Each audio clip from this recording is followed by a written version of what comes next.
Hello दोस्तों, मैं आप सबका स्वागत करती हूँ अपने YouTube चैनल मेरे साथ सीखें पर।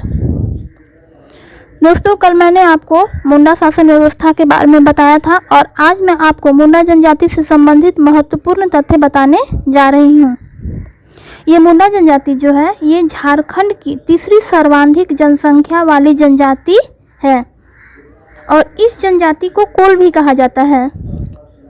और मुंडा जनजाति की जो भाषा है मुंडारी, वह ऑस्ट्रिक भाषा समूह यानी ऑस्ट्रो एशियाटिक भाषा समूह से संबंधित है, इसलिए ये अपनी भाषा को मुंडारी बोलते हैं।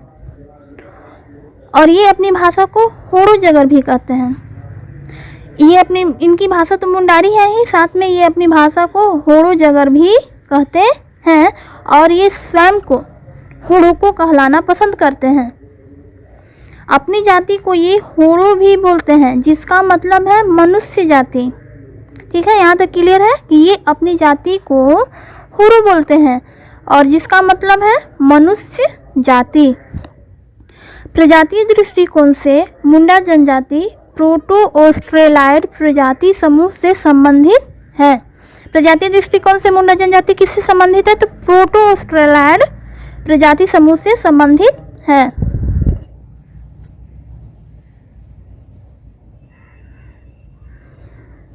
देखिए दोस्तों, ये जो मुंडा जनजाति है यह कोलेरियन समूह की, जो झारखंड में कोलेरियन समूह है, इसकी सशक्त और शक्तिशाली जनजाति है मुंडा जनजाति। और झारखंड में मुंडा का आगमन 600 ईस्वी पूर्व में हुआ है। झारखंड के कुल जनजातियों में मुंडा की जनसंख्या 14.56% है। यानी कि ये जो झारखंड में जो जनजातियों की जो संख्या है, इसमें मुंडा जनजाति की जो जनसंख्या है वह परसेंटेज में 14.56% है। और मुंडा जनजाति एक ऐसी जनजाति है जो सिर्फ झारखंड में पाई जाती है। यानी कि मुंडा जनजाति जो है वह भारत में कहीं नहीं, सिर्फ झारखंड में पाई जाती है।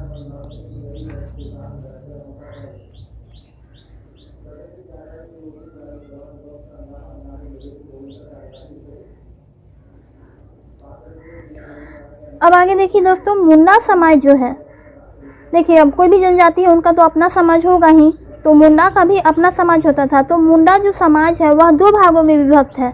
पहला है महली को या महली मुंडा, दूसरा है कोमपाट या कम्पाट मुंडा। यानी कि महली को भी कहा जाता है, कम्पाट को कोमपाट भी कहा जाता है। तो मुंडा समाज की जो ये जो मुंडा समाज जो 2 भागों में विभक्त है, इस समाज को आगे चलकर 13 उपशाखा में बांटा गया है। मुंडा समाज की इन 2 शाखाओं को 13 उपशाखा में बांटा गया है। अब देखिए, मुंडाओं में जो विवाह होता था उसमें जो सर्वाधिक प्रचलित विवाह था वह था आयोजित विवाह।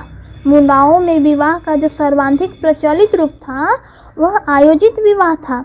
और मुंडाओं में देखिए अन्य विवाह भी होता था। जैसे पहला है, देखिए यहाँ पे है राजी खुशी विवाह।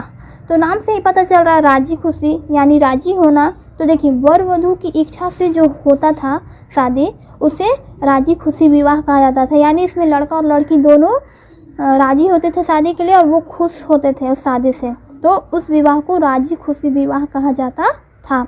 इसके बाद है देखिए हरण विवाह। हरण विवाह में है कि अगर लड़के को, मुंडा जनजाति में अगर लड़के को कोई लड़की पसंद आ गई तो उस लड़की का हरण करके उससे विवाह करता था, उसे हरण विवाह कहते थे। सेवा विवाह। सेवा विवाह में जैसे देखिए सेवा, यानी इस विवाह में सेवा होगा। तो किसका सेवा होगा? देखिए, यदि लड़का गरीब है और वह वधू मूल्य नहीं चुका पाता तो वह लड़की के घर उसके माता पिता की सेवा कर वधू मूल्य चुकाता है, लेकिन ये शादी से पहले चुकाता था। तो और यहाँ देखिए नोट है कि वधू मूल्य होता क्या है।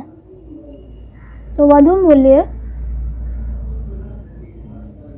देखिए वधू मूल्य वह मूल्य है जो जनजातियों में लड़की से विवाह करने के बदले में जो मूल्य लड़की के माता पिता को दिया जाता है वह वधू मूल्य कहलाता है। अब अगला देखिए हठ विवाह है। हठ विवाह में देखिए लड़की द्वारा अपने पसंद के लड़के के घर जाकर जबरदस्ती रहना और विवाह होने तक वहीं रहना ही हठ विवाह कहलाता है। यानी देखिए, किसी लड़की को अगर कोई लड़का पसंद आ गया तो वह उससे शादी करेगी और वह ज़बरदस्ती जाके उसके घर में रहेगी, और जब तक शादी नहीं होगा तब तक ज़बरदस्ती उसी लड़के के घर में ही रहेगी। उसे ही हठ विवाह कहा जाता था। अब आगे देखिए, मुंडा जनजाति में युवा गृह को गीति ओड़ा कहते हैं।